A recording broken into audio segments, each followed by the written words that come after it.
Good evening friends. এখন আজকের এই ব্লগটা কিন্তু এখন থেকে হলো, এখন বাজে 3:45। তো এই এখন যাচ্ছি হচ্ছে আমাদের আসরেরই একটা কাজে, সেটা হচ্ছে গণেশদার স্মরণসভা আছে আজকে।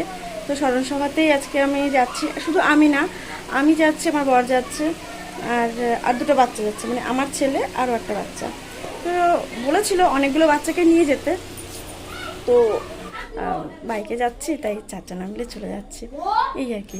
তো চলো, যখন যাব ওখানে যাচ্ছি কি হচ্ছে দেখতেই পারবে। আর দেখো আজকে ক্লাসে আমি বলে দিয়েছি গ্যাপ, কিন্তু তবুও ওই যে সবাই চলে এসছে।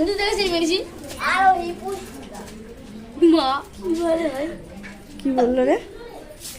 তো ওরা চলে এসছে।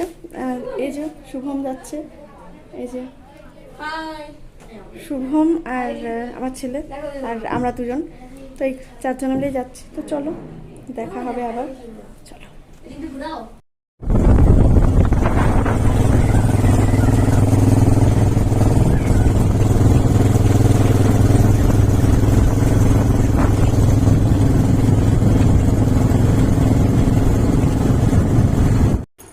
তো এই যে চলে এলাম এখানে, আর এটা হচ্ছে একটা স্কুল, একটা হাই স্কুল। তো স্কুলেই আর কি স্মরণসভাটা হবে। এখানে এসে নাম অ্যাটেন্ড করা হলো, সবাই করা হয়েছে, মানে যে আসবে, যে আসর থেকে, এক একটা আসর থেকে যে কটা বাচ্চা আসুক বা যে কজন মানুষ আসুক, সবাই নাম অ্যাটেন্ড করতে হবে।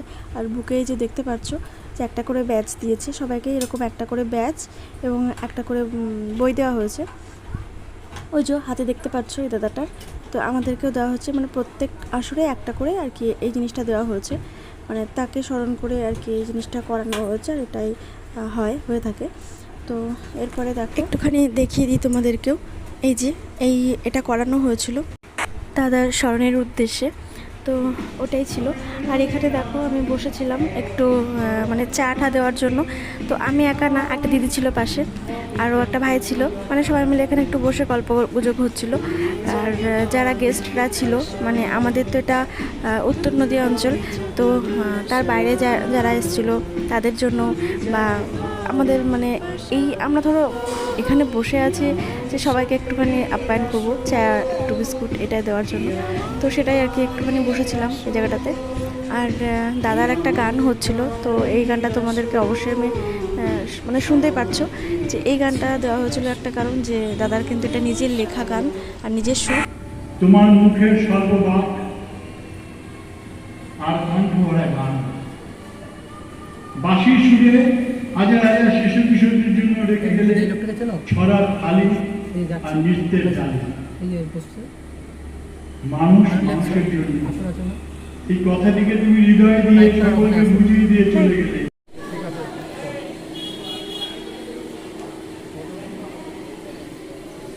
আজকে আমাদের যারা যারা এখানে উপস্থিত আছেন তাদের বলছে আমরা সব কিছু আসলে এসে তাদের আহ্বান করছি। আমরা এখানে বহু প্রকাশন হাতে অনেক অনেক সব কিছু আছে, যেমন করা আগে ওখানে উপস্থিত আছেন তাদের আহ্বান করছি। ছাত্র সমাজ সব কিছু আসলে করবে। তো এখানে দাদাকে আমরা সবাই পুষ্পাঞ্জলি দিয়ে একটু শ্রদ্ধা জানিয়েছিলাম। আর প্রত্যেক আসর থেকে আমরা সবাই মানে দলবদ্ধ হয়ে গেছি আর দাদাকে শ্রদ্ধা জানিয়েছি। তো এই যে দেখতে পাচ্ছ কত মানুষ এসছে, মানে কত, মানে এরা কিন্তু সব আসরেরই, তো দাদারা ভাই বোনেরা। আমাকে বলছে বাবুদা আমাকে এই গানে যাবে, আমাকে বলছে তিনটা একটা খবর আছে খুব খারাপ, গণেশদা মারা গেছে।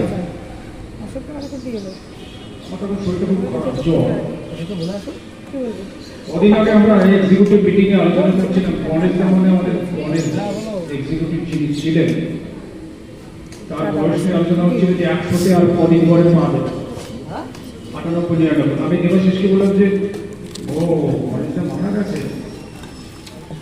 অনেক বয়স হয়েছে, 98-99 এরকম শুনেছিলাম।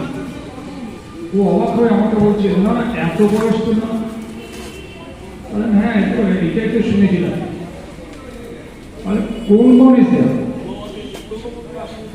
যেই বলেছে আমাদের হরপ্রসাদ মুখার্জি, আবার ওই শরীর খারাপের মধ্যে আমার শরীর কাঁপতে আরম্ভ করেছে। আমি হাওয়া করে কাঁদতে আরম্ভ করলাম। এই 2024 সালটা এত খারাপ যাচ্ছে, এত খারাপ, এত পরিচিত জন মারা গেল, গণেশ মারা গেল, গণেশ, এটা কি করে সম্ভব? হতেই পারে না, এই খবরটা ভুল। যখন সুমন আমাকে ফোন করে জানালো চিন্তা বড় সর্বনাশ হয়ে গেল, তখন আমি বিশ্বাস করি। বগুলা ক্যাম্পে লাস্ট ওর সাথে দেখা, বগুলা ক্যাম্পের পর ওর সাথে আমার একদিন কথা হয়েছিল। আমি কল্পনাতেই আনতে পারছি না যে গণেশ নেই। গণেশ নেই মানে আমরা কেউ এখনো উপলব্ধি করতে পারছি না সবকিছু আসলে কত বড় সর্বনাশ হয়ে গেল। তো এভাবেই তাকে নিয়ে অনেক স্মৃতি স্মরণ করা হলো। তো আমি সত্যি বলতে এখন না এই যে ভয়েসটা দিচ্ছি না, আমার ভীষণ কষ্ট হচ্ছে, কারণ দাদা সত্যি আমাদের একটা অন্যতম জায়গা জুড়ে আছে। মানে দাদাকে এতটাই শ্রদ্ধা ভালোবাসতাম আমরা সবাই, প্রত্যেকটা মানুষ। তো তার কথা ভাবলে কিন্তু চোখে আগে জল আসে। তো এতদিন পরে এই ভয়েস মানে ভিডিওটা কিন্তু বেশ কয়েকটা দিনের আগের। তো যেহেতু আমার এখানে ভীষণভাবে সমস্যা হচ্ছে, তাই আমি ভিডিওটা দিতে পারিনি। তো এই যে যেটুকুনি মানে এখন তোমাদের কাছে আমি যেটুকু বলছি, আমি কিন্তু আমার সত্যি বুক থেকে কান্না বেরিয়ে আসছে, আর কিছু মানে বলার ভাষা পাচ্ছি না। কিন্তু তবুও ওই আর কি এভাবে করেই দাদাকে একটু স্মরণ করা হলো।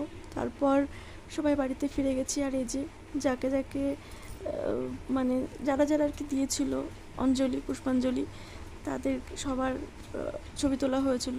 তো সেগুলো কিন্তু দাদারা আবার পাঠিয়ে দিয়েছে আমাদেরকে, মানে গ্রুপে দিয়ে দিয়েছে। সেখান থেকে এই ছবিগুলো তোমাদেরকে দেখাচ্ছি একটা একটা করে।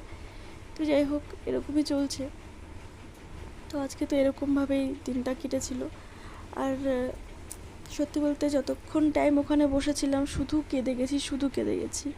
আমি সত্যি এতটা কেঁদেছি না, আমার হাও হাও করে মনে হচ্ছিলো কান্না করি। আমি আর সামলাতে না পেরে একটা সাইডে চলে যাই, গিয়ে আমি ভীষণভাবে কান্না করছিলাম। তারপর মানে একটা দিদি গিয়ে আমাকে আবার ডাকে। তো এরকম আর কি, এতটা কষ্ট হয়েছে, সবাই কান্না করছে, সবাই, প্রত্যেকটা মানুষ। দাদাদের চোখে তো দেখেছো যে কীভাবে দাদাদের চোখে জল। তো এইরকম আর কি দিনটা গেছে। তো এই ভিডিওটা আমি তোমাদেরকে অনেকটা দেরি হয়ে গেল দিতে পারিনি আমার এই নেটওয়ার্কের সমস্যার জন্য। তো সেই ভিডিওটা আমি কিন্তু আজ দিচ্ছি। আর এই নেটওয়ার্কের সমস্যার জন্য কারোর ভিডিও দেখতে পাচ্ছি না, দিতে পারছি না। আর ঠিক সেই কারণে কিন্তু আমার অনেক ভিউ কমে গেছে, অনেক বন্ধুরা আমাকে ছেড়ে চলে গেছে, আমার সাথ ছেড়ে চলে গেছে। তো এটা তাদের বিষয়, মানুষের সমস্যা যদি তারা না বোঝে তাহলে তার আমার জোর করে তাদেরকে আমি আটকে রাখতে পারবো না, তাই না? তো এরকমই আর কি, আমরা সমাজে এমন একটা জায়গায় বাস করছি, স্বার্থ ছাড়া কেউ এক পা চলি না।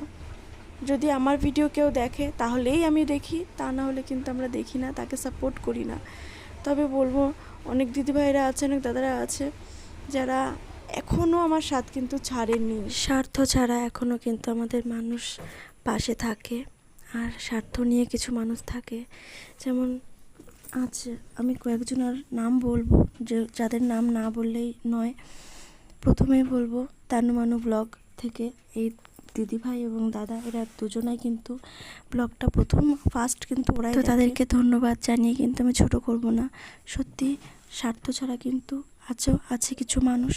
তো তার মধ্যে আরও কিছু মানুষ আছে, যেমন শখের রান্নাঘর, নূপুর সাহা, রুহে simple live blog, Shilpi Das, PSDC blog, moms kitchen, Sayan Sohan family, Rinki Tapan, Suparna Debnath. তো সুপর্ণা দেবনাথ কিন্তু একদমই সাধারণ দর্শক, এর একেবারেই স্বার্থ নেই, তবুও কিন্তু দেখছে। তো আমরা কিন্তু এমনই স্বার্থপর জগতে বাস করছি, যেখানে আমাদের স্বার্থ ছাড়া আমরা কিন্তু এক পাও চলি না। তুমি আমাকে সাপোর্ট করলে আমি তোমাকে সাপোর্ট করি, এরকমই। এটা সবার ক্ষেত্রেই হয়, কিন্তু তবুও মানুষের একটু আপদ বিপদটা দেখতে হয়। যেটা অনেকেই দেখে না। তো কী আর করার, এভাবেই চলতে হচ্ছে জীবনে। তো এই আর কি ছিল আজকের ব্লগ। তো আর কি বলবো বলো, কিছু বলার নেই। আজকে কটা দিন ধরে আমি ভীষণভাবে, আসল সত্যি কথা বলতে আমার এই সিমটা জিও সিম ছিল, জিও থেকে হুট করে আমি এয়ারটেল করি, আর এয়ারটেলে নাকি প্রচণ্ড পরিমাণে 2 মাস ধরে সমস্যা হচ্ছে। তো এই যে সমস্যাটা আমি যে কীভাবে ফেস করছি না সেটা একমাত্র আমি জানি। এর জন্য আমার চ্যানেলটাকে তো ভীষণভাবে ক্ষতি হচ্ছে, তার সাথে সাথে বন্ধুত্বটাও নষ্ট হচ্ছে। অনেকে হয়তো ভাবছে যে তাদের ভিডিও দেখছি না বা কিছু, কেন যে দেখছি না এটা আমি কিন্তু তাদেরকে বোঝাতে পারছি না। তো এই তো সমস্যা, কিছুই মানে সব কথা তো আর ব্লগে বলা যায় না।